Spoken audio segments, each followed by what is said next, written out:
Buenos días.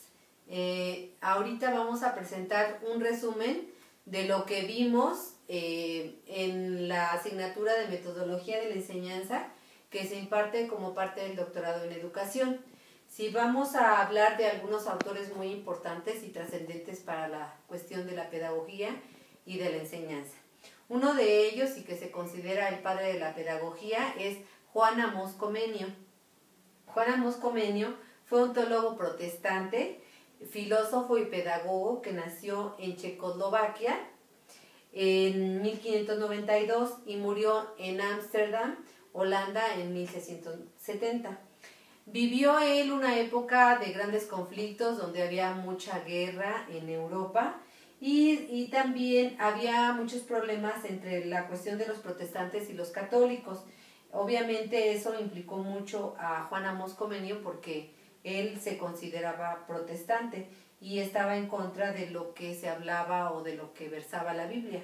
No necesariamente todo en contra, pero de alguna manera era uno de los teólogos que cuestionaba lo que se decía en la Biblia, ¿sí?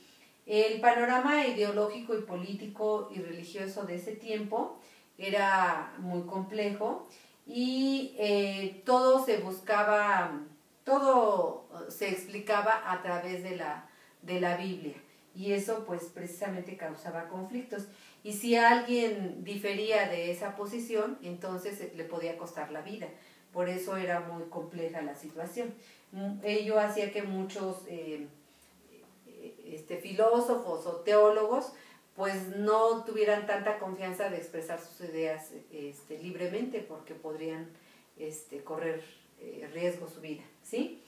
Ahora, Juan Amós Comenius tuvo una obra que se le llama Didáctica Magna, que es su obra maestra, y que se considera un tratado de arte universal de enseñar.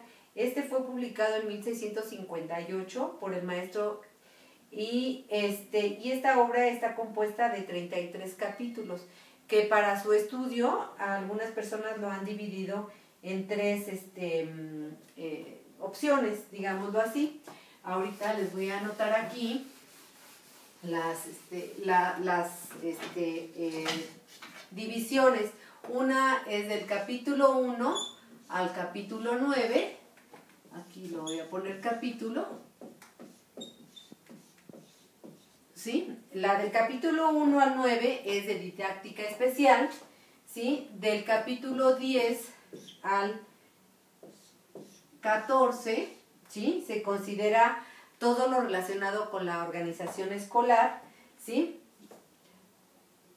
Y del capítulo, la organización escolar está del capítulo 15 al 33, es la organización escolar, ¿sí? Y del capítulo 1 al 9 es didáctica general, del capítulo 10 al 14 es didáctica especial, y después viene la organización, ¿sí? Comenius plasma su didáctica en cuanto a sus reflexiones que hace de cómo se deben enseñar, cuál es el centro de atención que se debe de tener respecto a los alumnos, ¿sí?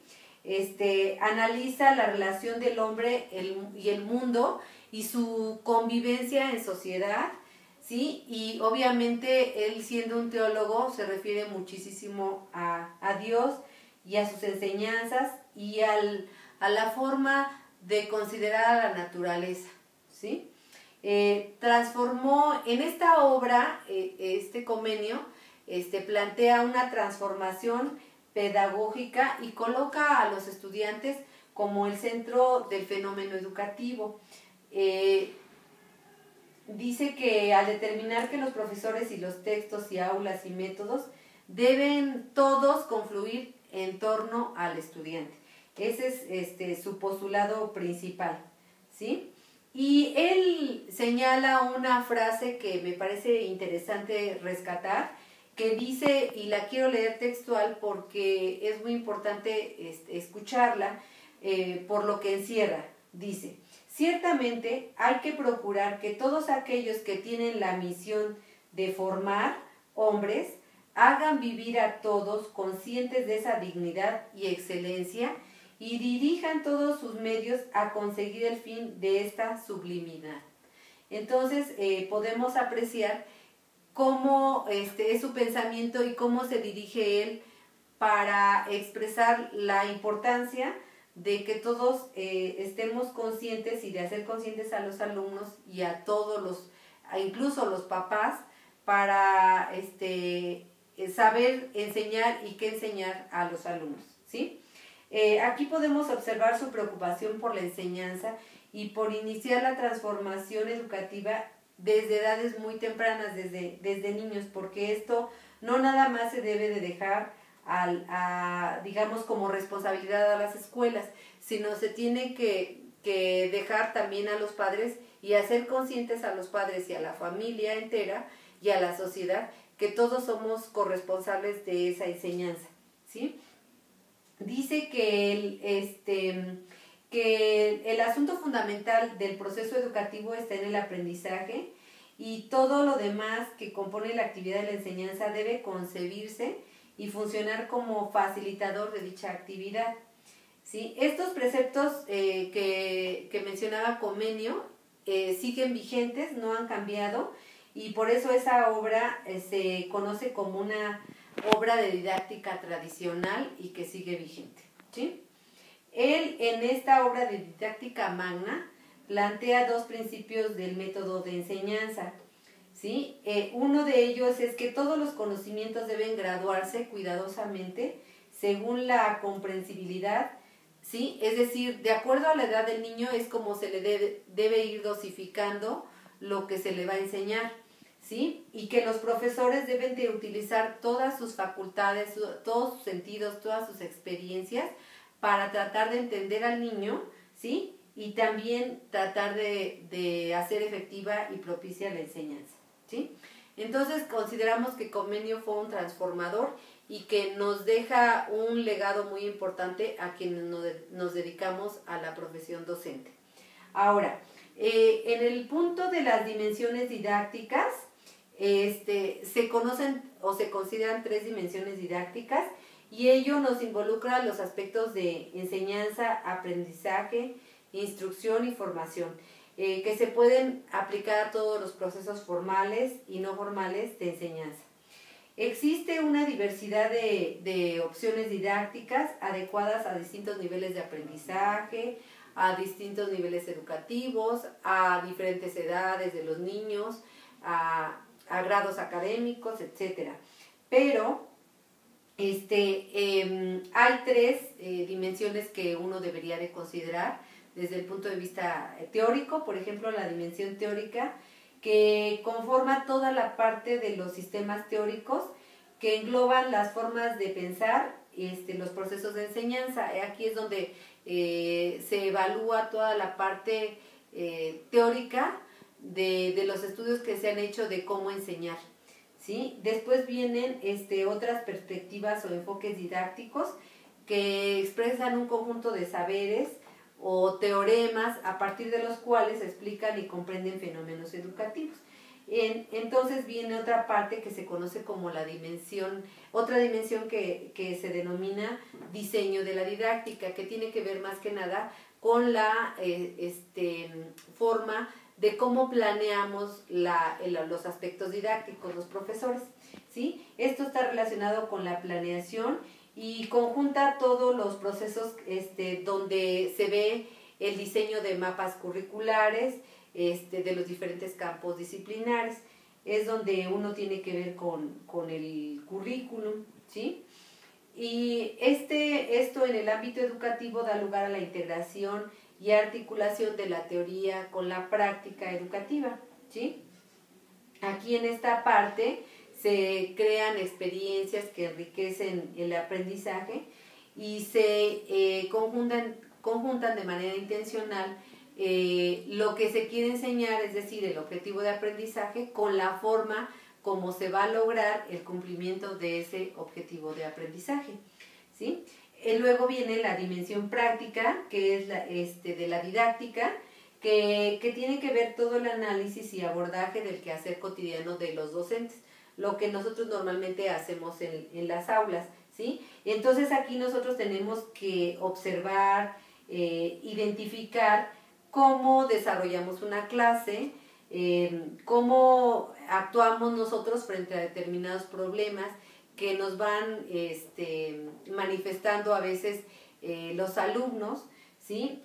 A veces son problemas inesperados porque uno no sabe si a lo mejor algún alumno está pasando por una situación difícil en su familia y eso lo trae al salón de clase. Entonces el profesor tiene que estar preparado para saber cómo actuar ante situaciones especiales, ¿sí?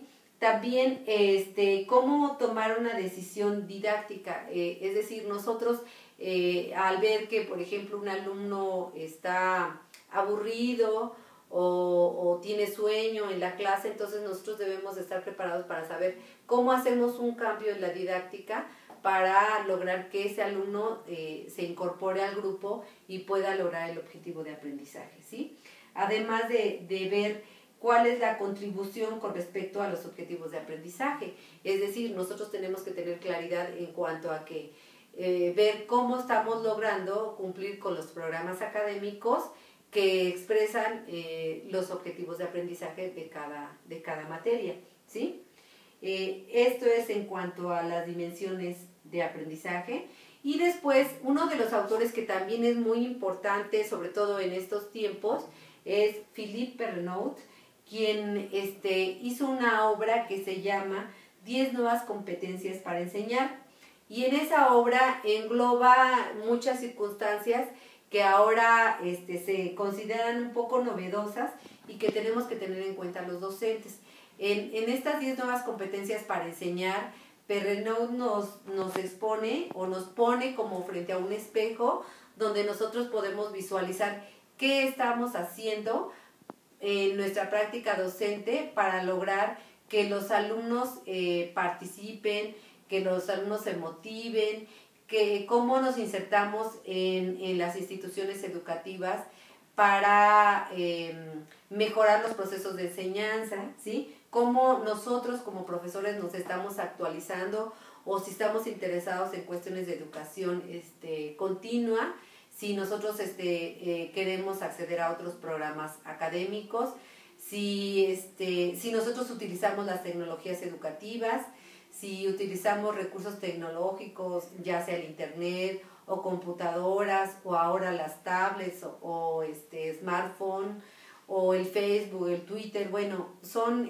recursos tecnológicos que él también plantea que pueden ser de gran ayuda para la cuestión didáctica. Entonces, aquí nosotros pues nos debemos de plantear qué hacemos o qué estamos haciendo como profesores para lograr estos objetivos como docentes, ¿sí? Y entonces él nos plantea 10 competencias y la primera de ellas se llama organizar y animar situaciones de aprendizaje, es decir, motivar procesos de enseñanza. La segunda se denomina gestionar la programación de aprendizajes, es decir, tenemos que hacer una planeación didáctica y tener muy claro qué vamos a enseñar, en qué momento, en qué lugar, con qué recursos, ¿sí? Después viene la competencia 3 que dice elaborar y hacer evolucionar dispositivos de diferenciación. Aquí se pretende hacer frente a la heterogeneidad del grupo, ¿sí? Porque los grupos, nosotros tenemos que tener mucha claridad de que los grupos no son homogéneos, por tanto, nosotros tenemos que partir de la heterogeneidad y por tanto nosotros también tendríamos que hacer evaluaciones no generales, sino a veces evaluaciones particulares, además de promover un clima de aprendizaje donde se pueda considerar la diversidad del grupo, la diversidad en cuanto a género, a veces en cuanto a edad. Esto se puede dar mucho en programas educativos a distancia, porque hay veces que están alumnos muy muy jóvenes y otros alumnos que ya no son tan jóvenes, personas que tienen ya compromisos familiares o de trabajo, y otros alumnos que todavía siguen siendo hijos de familia y por tanto se dedican únicamente a la escuela. Entonces sí tiene que haber una diferenciación en cuanto